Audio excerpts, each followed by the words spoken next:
Coming up next on The Voice of Alabama Politics, the V-Team takes a look at the gay marriage debate. Also, a shakeup at corrections. Tongues are wagging. And we have now learned that an Auburn trustee approached Governor Bentley about getting Mike Hubbard a get-out-of-jail-free card. Damn, War Eagle. All this and much, much more coming up next on The V. The Voice of Alabama Politics, with your host, Bill Brett, and the V-Team with Claire Austin, Susan Britt, Jack Campbell, Baron Coleman, Charlana Spencer, and special reports with Jonathan Barbie. Now, the #1 political show in Alabama, The V.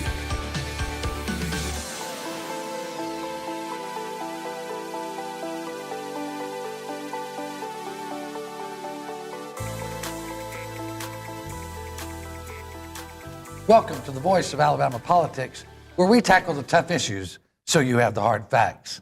I'm your host, Bill Britt, and as always, I'm joined by the V-Team. Welcome all. Good morning. Welcome all. It's great to be here on the first day of February. Is that It correct? is, and it's Yes, it nice is. to be back home. We were in Huntsville last week. Great reception there. Really enjoyed doing that. But good to be back home. It is good to be back home. It has been a crazy week plus a few days in Alabama politics, especially with the ruling down in Mobile calling gay marriage the ban on gay marriage in Alabama unconstitutional. It has caused a firestorm. Baron, I know you follow this closely. We have. What's your take? Well, there's been a lot of reaction. I mean, that's safe to say. Everybody seems to have had an opinion on what happened. I think in the short term, nothing really changes in the state of Alabama. Judge Grenay issued the ruling. People say it legalized gay marriage in Alabama. Not really. It struck down the definition that Alabama passed in 2006 that marriage was between a man and a woman. She ruled that was unconstitutional. You saw the Speaker of the House issue a statement. Judge Roy Moore issued a statement, or actually a letter. There was a lot of reaction to that. It'll be interesting to see how it plays out. Obviously, the state of Alabama is going to appeal the 11th Circle to have a say in it, but I don't think it'll matter because I think by then the United States Supreme Court will have a say. I wonder if this wasn't just Judge Grenay trying to get her name out in the paper because there was really no reason for her to have to issue this ruling. The Supreme Court is going to decide this with finality in the near future. And I think you'll see, of course, you're going to see Republican legislators try to file more bills this coming session to strengthen it and try to pass laws again that she may call unconstitutional. But one thing I wanted to say, it's a crazy week in Alabama every week, not just last week. That's for certain. Susan, what's your take on that? Well, you know, now 36 states have legalized same-sex marriage. We just had 2 more come on board with that cause in January, Florida and South Dakota. South Dakota, which also had a federal judge overrule a state judge in that case. So it's going to be interesting to see the take in June as how the Supreme Court takes what the states seem to be telling them. Whether it's constitutional or not, it does seem like that's where we're headed. That's the point I was going to make. I think the trend, whether, and probably all of our viewers are very conservative. I know they are. We're in Alabama. I'm conservative Republican. But I will say, as I have looked back upon the last 24 months, you've got these organizations coming in and putting money in Alabama, Arkansas, Louisiana, Mississippi, the heart of the Bible Belt, to try to, change the legal ramifications for people in same-sex marriages. I hate to say, but I think it's coming. Is there really a reason for the government to say we're just not in the marriage business at all? Well, that was my suggestion. It's an unlikely scenario, but I saw someone in Oklahoma trying something similar. Get the government completely out of marriage business altogether and say, look, you want to get married? You have a church or a reverend or a priest that wants to declare you married? Knock yourself out, but we're not going to attach any government benefits to it. I believe that's the way it is in Germany now. Yeah. You can go and you can say, I'm getting married in the church, or I'm getting married, with basically a civil contract. Well, the key is, as Barron has mentioned, it's the benefits. Yeah. Well, I'm just concerned about the constitutionality, how these judges are interpreting the Constitution. It's going to be interesting to see how the Supreme Court falls down on this. Now, there is one other point besides the benefits, and there was a case here in Alabama in Mobile right around this weekend where there was a gentleman that was going in for surgery, and there was a likelihood that he would not survive it or he would be very disabled coming out, and wanted to give his partner, the rights to his estate and the what do you call Inheritance. it? Inheritance. and the hospital blocked him from being able to do that, or power of attorney, either one. So, I mean, it gets down into very nitty-gritty Well, places I think as well. power of attorney, giving power of attorney to anybody in a situation like that, that should be allowed.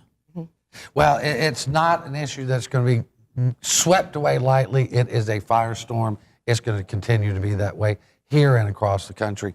Another sort of interesting thing that occurred in the state this week, long-serving correctional officer and commissioner Kim Thomas was forced to resign. They sugarcoated it, made it look all nice and lovey-dovey, but in reality, Kim was forced out mainly because of the bad publicity.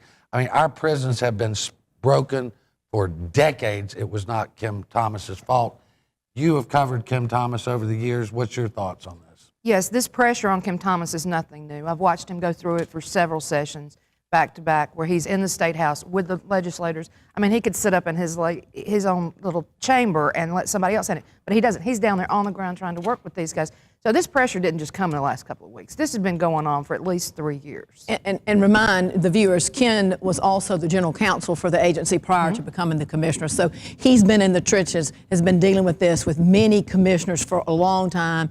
And also, as you mentioned, decades, I can certainly say for 21 years, this has been a boiling pot, money and the explosion of prisoners throughout our system. Well, you know, and Barron, you probably know this as well. Kim Thomas left college and went to work and trainee. Yeah, he's one of the few that ran an agency and started at the very bottom. I mean, he started at the bottom, he worked his way up. Seems like a good guy. I'm sure he's got maybe retirement plans or just wants to move on to the next phase of his career. I think it's a tremendous loss for the correction system for the state of Alabama as far as institutional knowledge totally and agree. everything else. To bring in someone who we don't know a whole lot about, and it appears, I think, from maybe some research you've done, that the General Dunn does not have military background. He's military, but not correction. not Yeah, in prison Colonel Dunn system? doesn't seem to have any prison or correctional background. Maybe there's something there that I didn't find. Well, a story that we published this week about Kim being the fall guy, Kim Thomas being the fall guy. I mean, Alan Farley, Representative Alan Farley from McCalla, has worked diligently to get Kim Thomas out of that job. Kim Thomas, I think, did a great job. Alan Farley really wanted that job himself. Mike Hubbard appointed him to the Joint Legislative Commission on Prisons, and from that day forward, he was a total Hubbardite, and he went after Kim Thomas's job. He didn't do it, didn't get it. Thank God for Robert Bentley. We've got about 1 minute. We've got a huge hole in the budget. Claire, is there any way to fix it? Well, I think if people put on their bootstraps and they go in there and the governor's serious about it and the leadership, particularly in the Senate and the House, it can be done, but it has not been done in 21 years since I've been around. People just keep patching it, borrowing money from the trust fund, borrowing money from the federal government.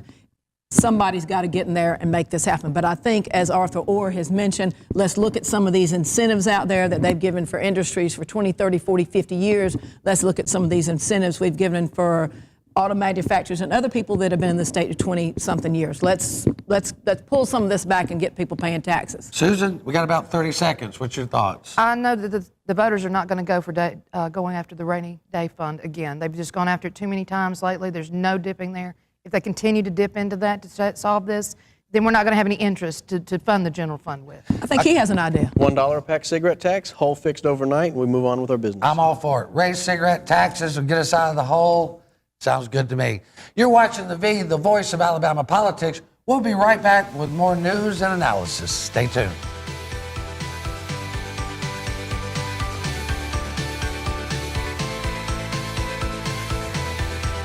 The V is sponsored by Spot On Strategies Group. I teach. I touch the future. I am AEA. I keep the school clean every day for your children. I am AEA. Congratulations on your scholarship. I help children make choices for college and careers. I am AEA. We are AEA.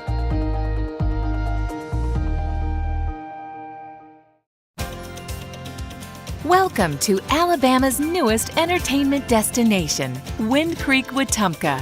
The perfect escape for date night, a getaway with your friends, or a relaxing poolside cocktail. Whether it's a day trip to enjoy the best steak in Alabama or a romantic weekend, the finest Southern hospitality is just a short drive away. Wind Creek Wetumpka. Find your winning moment.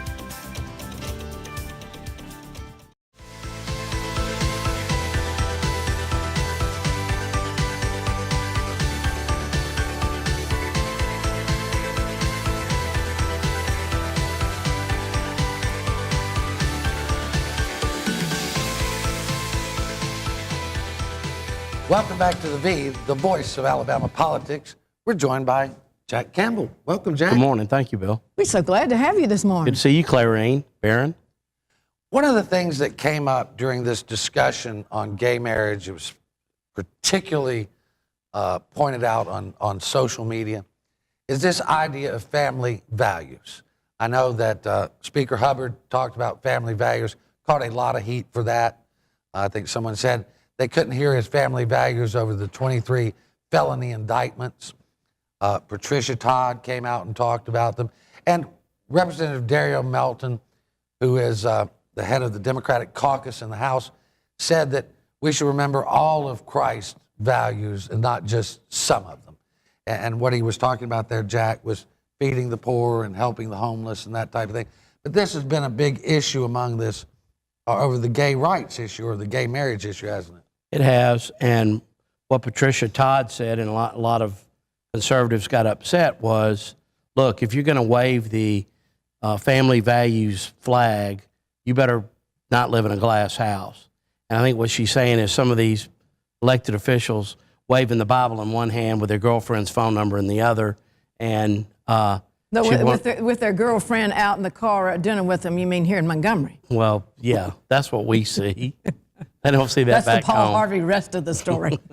Well, it is sort of a double standard, isn't it, Jack? It is. It is. And it's very hypocritical.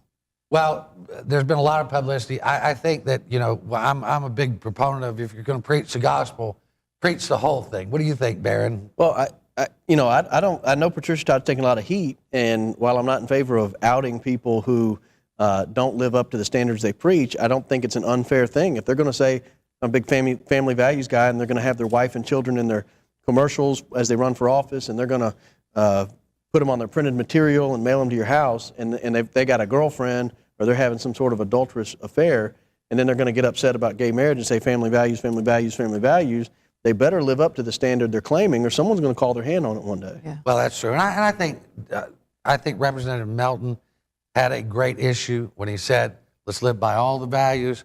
I think Patricia Todd made a very clear point. It's going to be a divisive issue no matter how it works out. For sure. One of the other divisive issues in our state is this idea of school choice. The idea of school choice in Alabama seems to be only one choice. That's whatever Bob Riley and Dale Marsh and Mike Hubbard say the choice should be. We've taken millions out of the education budget to give to private schools in the Affordable Care Act. Now there's a push to bring charter schools.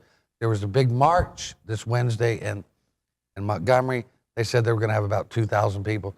How'd that work out? The AP report said hundreds, and hundreds is a good turnout until you consider that when we were driving through the march, you saw a bunch of chartered school buses, and it looked like the children ranged in age from maybe 6, 7, 8 years old up to 12, 13, 14 years old.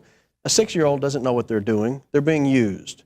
And if you're using a 6-year-old for your political gain, you're a horrible human being. I'm sorry, I don't care what the good you're trying to get out of it is. When you're co-opting a 6-year-old and running them out in front of a state capitol and you're using them for a photo op for your own partisan political advantage, you're a horrible person. Well, and I wonder why they weren't in school at the time of the, it was a Wednesday. Rally. It was a Wednesday afternoon. Why aren't these kids in school? What was the deal with the yellow scarves? Was that like who paid for all this? What I want to know, who paid for these SGOs? Receive public funding, am I right? Correct.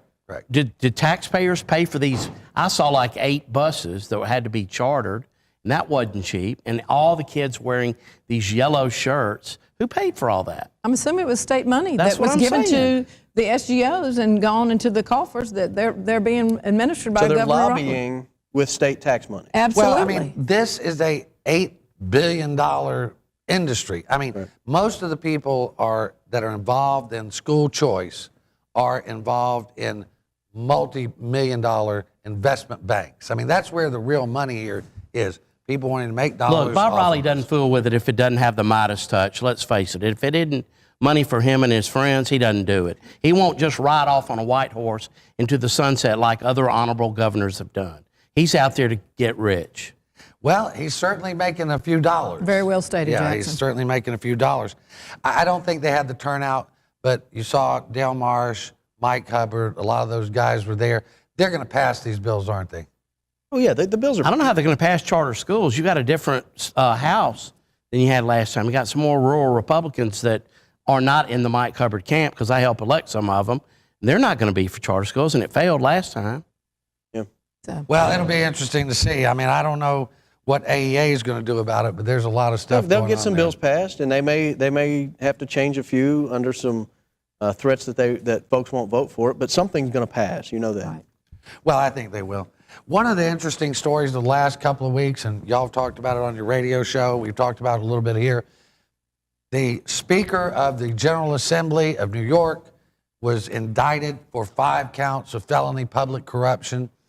The Democrats, some of them reluctantly, however, called for him to step down. He is a Democrat. Those are liberal, what we call liberal New York Democrats. They called for their speaker, who was indicted, to step down. What was the difference between what happened in New York and what happened here, Jack? Fear. People here didn't tell Mike Hubbard he needed to step aside when he was indicted on 23 counts because they're afraid of him. Well, and let's see.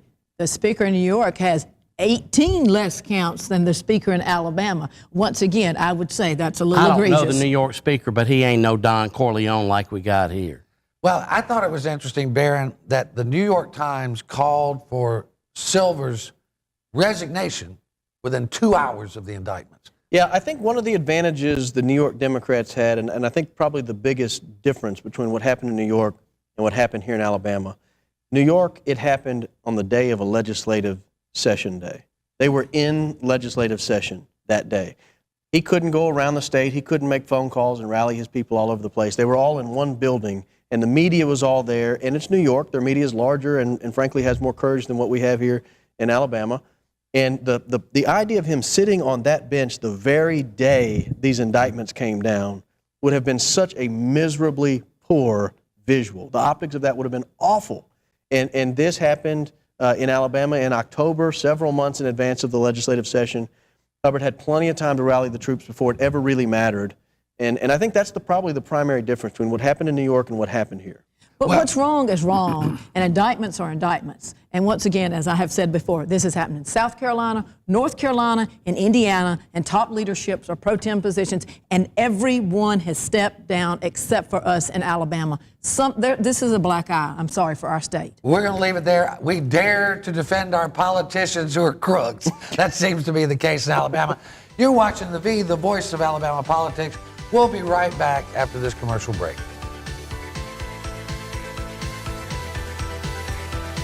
I will start my car next week and it will blow up. The V is sponsored by MediaWorks Communications, quality video production and marketing services. The Locker Room, fine men's clothing.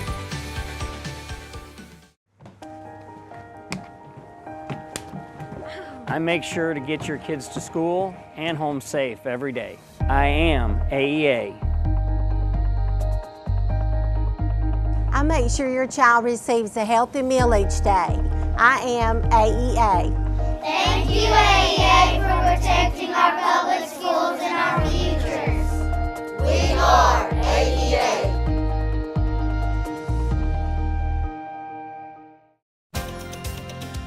Welcome to Alabama's newest entertainment destination, Wind Creek, Wetumpka. The perfect escape for date night, a getaway with your friends, or a relaxing poolside cocktail. Whether it's a day trip to enjoy the best steak in Alabama or a romantic weekend, the finest Southern hospitality is just a short drive away. Wind Creek, Wetumpka. Find your winning moment.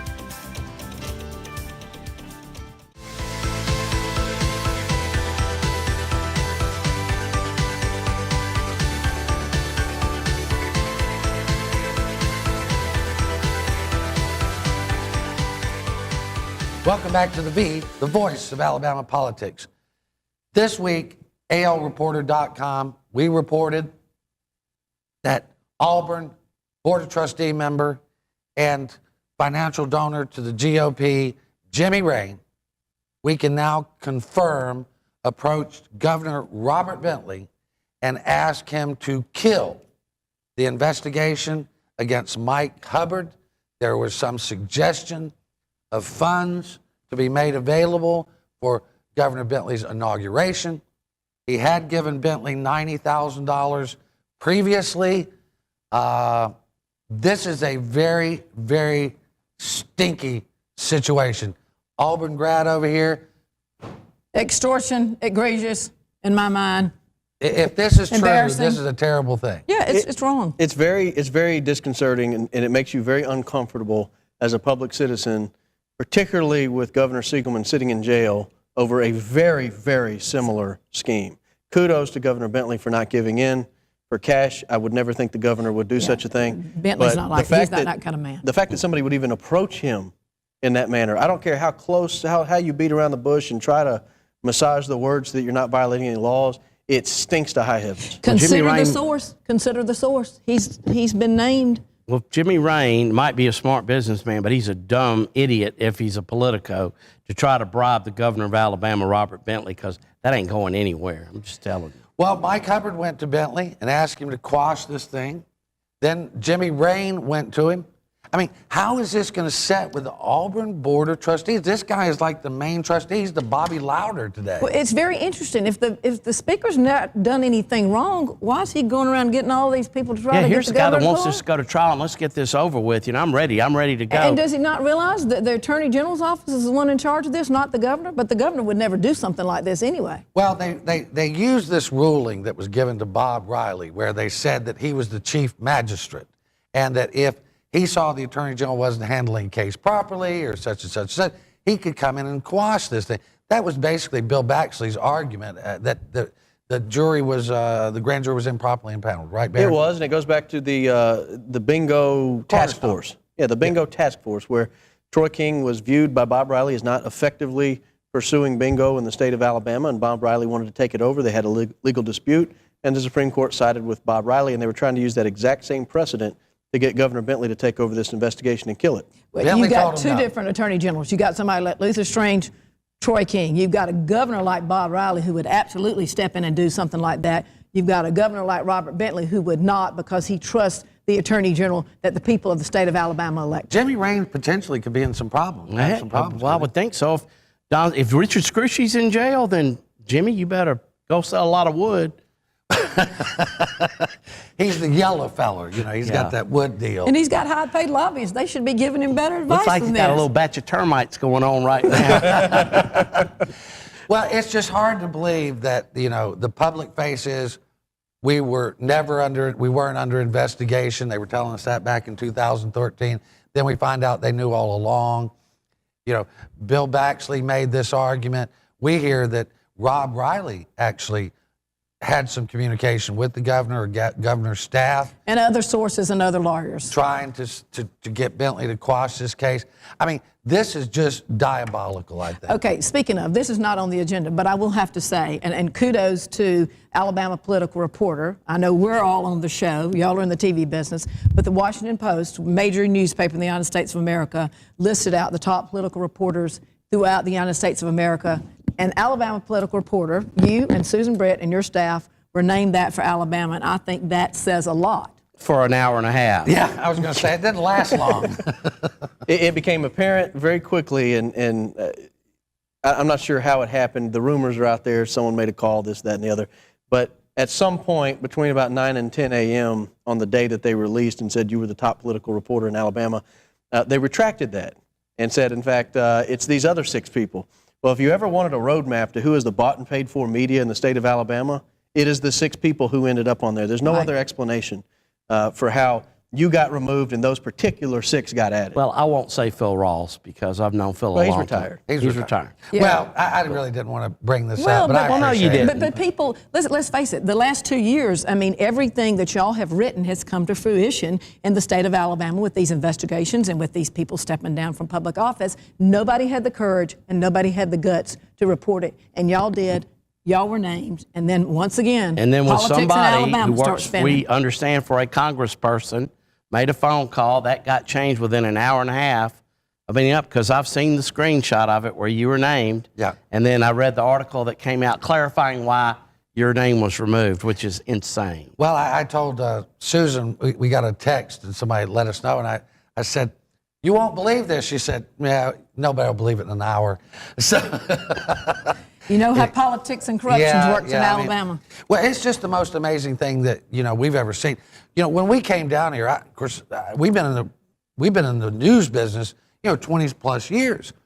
When we came down here to Montgomery, we thought, boy, there's going to be some changes down here. We got good Republicans elected. We're going to see progress in our state, good conservative progress. Bentley, all these people.